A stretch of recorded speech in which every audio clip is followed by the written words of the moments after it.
Hello friends, मैं मरियम उस्मानी और आप देख रहे हैं हमारा चैनल यूएम इंस्टीट्यूट। और आज की वीडियो में हम लोग पढ़ने जा रहे हैं कॉस्ट अकाउंटिंग चैप्टर नंबर 1 का सेकंड पार्ट। लास्ट वीडियो में हम लोगों ने इसका फर्स्ट कॉस्ट अकाउंटिंग सिस्टम में आइडियल कैरेक्टरिस्टिक कौन कौन से होते हैं। तो हमारी क्या है आज का point, essential characteristics of an ideal cost accounting system. एक आइडियल कॉस्ट अकाउंटिंग सिस्टम में कौन कौन से कैरेक्टरिस्टिक होने चाहिए। फर्स्ट पॉइंट है हमारा suitability. The costing system design by a business must be such as suit the specific need और पर्पस ऑफ द बिजनेस। देखिए, हर जो बिजनेस की अलग अलग नीड्स होती हैं, अलग अलग बिजनेस होते हैं, उनके नेचर के अकॉर्डिंग उनकी नीड्स भी अलग अलग होती हैं। आप एक ही सिस्टम को हर बिजनेस में फॉलो नहीं कर सकते। तो आपके बिजनेस में जो अकाउंटिंग सिस्टम आप फॉलो कर रहे हैं, जो कॉस्ट अकाउंटिंग सिस्टम आप फॉलो कर रहे हैं, वो आपके बिजनेस के अकॉर्डिंग होना चाहिए, बिजनेस के लिए सूटेबल होना चाहिए। ये फर्स्ट पॉइंट है हमारा कैरेक्टरिस्टिक का। देन सेकेंड पॉइंट है सिंप्लिसिटी। ये फर्स्ट पॉइंट था suitability, then second है simplicity. A good costing system must be easy to understand and simple to operate. एक अच्छा ऑपरेटिंग सिस्टम जो होता है, कॉस्ट अकाउंटिंग सिस्टम जो होता है, वो सिंपल होता है समझने में और इजी होता है ऑपरेट करने में। ठीक है, easy to understand and simple to operate. यानी आपका आइडियल अकाउंटिंग सिस्टम ऐसा होना चाहिए कि उसे एक लेस एक्सपीरियंस वाला या लेस एजुकेशन वाला पर्सन भी आ जाए, बहुत कम एजुकेशन वाला पर्सन भी आ जाए, तो वो भी आसानी से आपके सिस्टम को रन कर सके। उसमें बहुत ज्यादा पेपर वर्क नहीं होना चाहिए। तो ऐसा होना चाहिए जिसे आप आसानी से समझ सकें और बहुत ही आसानी से ऑपरेट कर सके, ऐसा अकाउंटिंग सिस्टम होना चाहिए। देन थर्ड पॉइंट है हमारा accuracy. Accuracy of cost data can be ensured by seeing that cost data furnish are recheck and counter sign by highly officials. ठीक है, हमारा जो कॉस्ट अकाउंटिंग सिस्टम है वो कैसा होना चाहिए, एक्यूरेट होना चाहिए। आप अपने बिजनेस में सिस्टम में एक्यूरेसी कैसे लेकर आएंगे, आपका सिस्टम एक्यूरेट है या नहीं, ये कैसे चेक करेंगे।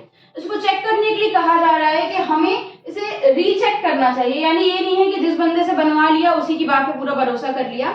हमें बनवाने के बाद उसे रीचेक करवाना चाहिए और उसे काउंटर साइन करवानी चाहिए हायर ऑफिशियल्स। यानी आपके बिजनेस में जो हायर ऑफिशियल्स हैं, जो ऊंची पोस्ट पे लोग बैठे हैं, उनसे भी क्या करना चाहिए, साइन करवाना चाहिए। या अगर जैसे एक ऑडिटर से आपने अकाउंट्स ऑडिट करवा लिए अपने, तो अब क्या है, आप एक और सीए से या उससे सीनियर सीए रखिए, जिससे आप एक बार क्या करेंगे, काउंटर साइन करवाएंगे अपने डॉक्यूमेंट्स को, अपने अकाउंट्स को। देन फोर्थ पॉइंट है इकोनॉमी। हमारा सिस्टम ऐसा होना चाहिए जो इकोनॉमिकल हो। It means the installation cost and the running cost should be as low as possible। यहाँ पे क्या बोल रहे हैं, कह रहे हैं कि हमारे बिजनेस की जो ऑपरेटिंग कॉस्ट होती है, जो रनिंग कॉस्ट होती है, यानी आप अकाउंटिंग सिस्टम जो फॉलो कर रहे हैं अपने, उसे अपने बिजनेस में अप्लाई करने में और ऑपरेट करने में जो खर्च हो रहा है वो कम से कम होना चाहिए आपका खर्चा। और इसके लिए ये भी कहा जाता है कि आप जो खर्च कर रहे हैं वो आपको कोशिश करना चाहिए कि जो रिटर्न मिल रहा है उससे कम खर्चा हो। ठीक, आपको जितना मिल रही है इनकम, अगर आप उससे ज्यादा खर्च कर दोगे अपने सिस्टम को अपने बिजनेस में अप्लाई करने में, तो फिर आपका फायदा ही क्या हुआ। तो कॉस्ट अकाउंटिंग सिस्टम ऐसा होना चाहिए जो आपके बिजनेस में कम से कम खर्चा हो और अच्छे से अच्छा सिस्टम हो, बिजनेस अच्छे से ऑपरेट करे। ये एक आइडियल अकाउंटिंग सिस्टम है। Then fifth point, elasticity. The costing system should be capable of adapting itself to altered conditions of business. हमारा जो बिजनेस में सिस्टम हो वो किस केपेबल होना चाहिए, adapting itself to attain condition altered conditions of business.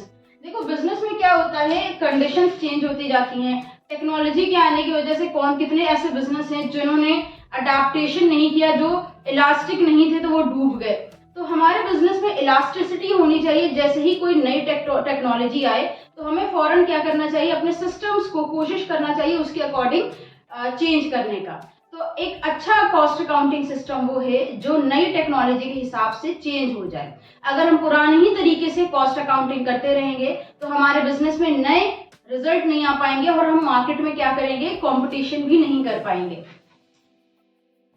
Then हमारा point number 6 है यूनिफॉर्मिटी।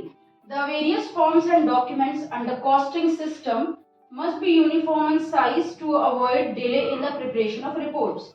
जो हमारा कॉस्टिंग सिस्टम होता है, कॉस्ट अकाउंटिंग सिस्टम के अंदर जो भी रिपोर्ट्स प्रिपेयर करी जाती हैं हमारे शेयर होल्डर्स वगैरह के सामने, प्रेजेंट करने के लिए, टैक्स अथॉरिटीज के सामने प्रेजेंट करने के लिए, तो वो यूनिफॉर्म होनी चाहिए साइज में। अगर आप फॉर्म्स प्रिपेयर कर रहे हो तो फॉर्म्स के डिफरेंट कलर्स होने चाहिए ताकि उसे देख के ही पता चले कि किस कलर के फॉर्म में क्या बात आने वाली है सामने। ठीक है, तो वहां पर इन चीजों का ध्यान रखना चाहिए। इससे क्या होता है, हमारा क्लेरिकल वर्क कम होता है। जब हमारा क्लेरिकल वर्क कम होता है तो हमारी क्लेरिकल कॉस्ट भी कम आती है। देन पॉइंट नंबर 7 है minimum clerical work for the workers. वही जो ऊपर बोला था वही थोड़ा सा नीचे भी आ रहा है कि हमारा क्या होना चाहिए, minimum clerical work for the workers. जो हमारे यहाँ वर्कर काम कर रहे हैं उनके लिए कोशिश करना चाहिए कि कम से कम काम हो, ज्यादा उनके लिए बर्डन नहीं होना चाहिए, और काम ऐसा भी नहीं होना चाहिए कॉस्ट अकाउंटिंग सिस्टम में कि हमारे क्लर्क जो है उनसे कुछ गड़बड़ हो जाए। तो काम ऐसा होना चाहिए, कॉस्ट अकाउंटिंग सिस्टम इतना सिंपल होना चाहिए कि क्लर्क को इजीली समझ में आ जाए और कम से कम उन्हें काम करना पड़े। Then point number 8, systematic wage system. Cost accounting system के अकॉर्डिंग जो वेज सिस्टम होता है वो बहुत ही सिस्टमेटिक होना चाहिए। इसको हम लोग आगे के चैप्टर में भी पढ़ेंगे। चैप्टर नंबर 3 जो होगा वो आपका लेबर कॉस्ट होगा। लेबर कॉस्ट में आप वेज सिस्टम के बारे में पढ़ेंगे कि जो वर्कर काम कर रहे हैं उनको कैसे वेजेस दी जाती है। तो वेज सिस्टम ऐसा होना चाहिए कि वर्कर जो ज्यादा मेहनत कर रहा है उसके अकॉर्डिंग उसको काम, जितना ज्यादा वो काम कर रहा है वेजेस दी जाए। जो आइडल वर्क है उसको कैसे कैलकुलेट किया जाएगा, ये सब चीजें तो हम लोग आगे सीखेंगे। लेकिन एक वेज सिस्टम होना जो होगा वो सिस्टमेटिक होना चाहिए, यानी वर्कर को उसके काम के अकॉर्डिंग वेजेस मिलने चाहिए। देन पॉइंट नंबर 9 है clearly define duties, responsibilities and rights of the cost accountant. देखिए, कॉस्ट अकाउंटिंग जो करता है उसे हम बोलते हैं कॉस्ट अकाउंटेंट, और कॉस्ट अकाउंटेंट जो काम कर रहा है तो उसे उसकी ड्यूटीज, उसकी रिस्पॉन्सिबिलिटी और उसके जो राइट है कि क्या क्या अधिकार है हमारी फर्म में उसके, वो सारी चीजें उसको क्लियरली बता देनी चाहिए। ठीक है, एक कॉस्ट अकाउंटेंट को पता होना चाहिए कि वो हमारी फैक्ट्री में आया है तो उसे क्या क्या काम करने हैं। देन पॉइंट नंबर 10 है पीरियोडिकल रिजल्टिंग, यानी हर एक फिक्स टाइम पीरियड के बाद हमें रिजल्ट्स चाहिए। तो अब हम पढ़ने जा रहे हैं difference between financial accounting and cost accounting, जो कि एग्जाम में बहुत ज्यादा पूछा जाता है। हम लोग पढ़ेंगे कि कॉस्ट अकाउंटिंग और फाइनेंशियल अकाउंटिंग में क्या क्या डिफरेंसेस हैं। ठीक, तो फर्स्ट डिफरेंस है हमारा फाइनेंशियल अकाउंटिंग में लिखा है the purpose of financial accounting is external, यानी फाइनेंशियल अकाउंटिंग बनाने का जो मकसद होता है फाइनेंशियल अकाउंट्स का वो एक्सटर्नल होता है, यानी ये कंपनी के अंदर के लोगों के लिए नहीं बनाया जाता है, कंपनी के बाहरी लोगों के लिए बनाया जाता है, जैसे शेयर होल्डर्स, हमारी टैक्स अथॉरिटीज, गवर्नमेंट को प्रेजेंट करने के लिए बनाया जाता है। तो ये सारी ही कंपनी के बाहर के लोग होते हैं जिनके लिए फाइनेंशियल अकाउंट्स बनाए जाते हैं। इसी के ऑपोजिट जो कॉस्ट अकाउंट्स होते हैं, the purpose of cost account is internal, इनको बनाने का जो मकसद होता है वो इंटरनल होते हैं, यानी ये कंपनी के ही मेंबर्स को प्रेजेंट किए जाते हैं, कंपनी के मैनेजर्स को प्रेजेंट किए जाते हैं ताकि वो कॉस्ट पे कंट्रोल रख सकें। देन सेकंड पॉइंट है कंपल्सरी, और कॉस्ट अकाउंट में है वॉलेंट्री, यानी आपके लिए फाइनेंशियल अकाउंट्स बनाना कंपल्सरी है किसी भी बिजनेस के लिए। ठीक, और सेकंड कॉस्ट अकाउंटिंग में क्या है, वॉलेंट्री, यानी बिजनेस के लिए कॉस्ट अकाउंट्स बनाना जरूरी नहीं है, वो जरूरत समझे तो बना सकते हैं, या कुछ बिजनेस के केस में अगर गवर्नमेंट ऑर्डर देती है तो आप कॉस्ट अकाउंट प्रिपेयर करना जरूरी हो जाता है वहां पर, वरना फाइनेंशियल अकाउंट्स प्रिपेयर करना कंपल्सरी है, वो आपको प्रिपेयर करना ही करना है, लेकिन कॉस्ट अकाउंट्स वॉलेंट्री है, जरूरी नहीं है प्रिपेयर करना।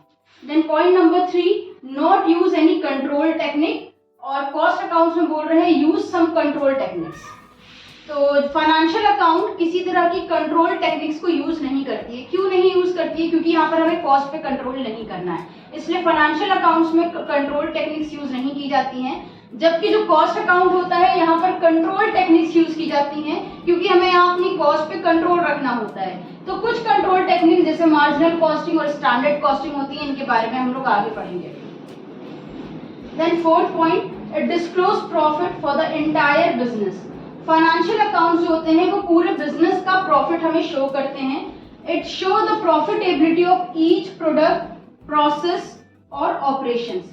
जब हम फाइनेंशियल अकाउंट प्रिपेयर करते हैं तो उससे हमें पूरे बिजनेस का प्रॉफिट पता चल जाता है, जबकि कॉस्ट अकाउंट प्रिपेयर करने से हमें एक प्रोडक्ट का या एक प्रोसेस का या एक ऑपरेशन का जो प्रॉफिट है वो पता चलता है कि एक प्रोडक्ट को मैन्युफैक्चर करने में कितने रुपए का प्रॉफिट हुआ, या एक प्रोसेस हमने कंप्लीट किया तो इस एक प्रोसेस में प्रॉफिट हुआ या लॉस हुआ, या एक ऑपरेशन, एक काम को करने में प्रॉफिट हुआ या लॉस हुआ।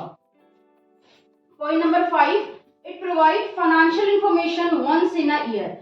जो हमारे फाइनेंशियल अकाउंट्स होते हैं वो साल में एक बार प्रिपेयर होते हैं, पूरे साल की इंफॉर्मेशन हमें प्रोवाइड करते हैं। जबकि जो कॉस्ट अकाउंट्स होते हैं इसमें कुछ रिपोर्ट्स ऐसी होती हैं जो डेली प्रिपेयर की जाती हैं, कुछ रिपोर्ट्स वीकली प्रिपेयर की जाती हैं और कुछ रिपोर्ट्स मंथली प्रिपेयर की जाती हैं। तो जरूरी नहीं है कि यहाँ पर साल भर में ही अकाउंट प्रिपेयर हो, इसमें मंथली वीकली क्वार्टरली कुछ भी हो सकता है यहाँ पर। Then point number 6, stock is valued cost price और market price whichever is less. Financial account में हमेशा हम लोग जब स्टॉक निकालते हैं यानी अपना क्लोजिंग स्टॉक निकालते हैं तो किस प्राइस पर निकालते हैं, हमारी कॉस्ट प्राइस और मार्केट प्राइस दोनों में से जो कम होता है उस प्राइस पे निकालते हैं। जबकि अगर आप कॉस्ट अकाउंट प्रिपेयर कर रहे हैं तो वहां पर स्टॉक को हमेशा कॉस्ट पर ही वैल्यू निकाली जाती है। Point number 7, only monetary transactions. Financial account में हम सिर्फ उन ट्रांजैक्शंस को रिकॉर्ड करते हैं जो पैसों में होते हैं, ठीक। और इसका कॉस्ट अकाउंट का 7th है monetary and non monetary transactions.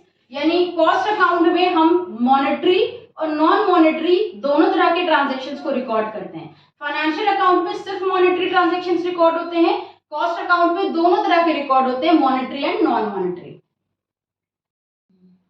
Then point number 8 है हमारा, it is used in all type of business. यानी फाइनेंशियल अकाउंट जो होते हैं वो हर टाइप के बिजनेस में बनते हैं। जबकि जो कॉस्ट अकाउंट होते हैं it is used in manufacturing business only. ये सिर्फ किस टाइप के बिजनेस में बनते हैं, मैन्युफैक्चरिंग बिजनेस में बनते हैं, यानी ऐसी फैक्ट्रीज वगैरह में जहां पर किसी चीज का प्रोडक्शन हो रहा हो वहां पर कॉस्ट अकाउंट्स बनते हैं। देन पॉइंट नंबर 9 है ऑडिट इज नेसेसरी या कंपल्सरी भी लिख सकते हैं। यहाँ पे ऑडिट जरूरी होता है, जब आप फाइनेंशियल अकाउंट्स प्रिपेयर कर रहे हैं तो आपको ऑडिट करवाना ही करवाना है, वहां पे जरूरी हो जाता है। जबकि कॉस्ट अकाउंट में ये जरूरी नहीं होता है। 10, financial accounts are maintained by CA. जो ऑडिटर्स होते हैं जिन्हें हम सीए कहते हैं, जो सीए का एग्जाम पास करते हैं, फाइनेंशियल अकाउंट वो लोग प्रिपेयर करते हैं। जबकि cost account are maintained by person who have pass the ICWA examination.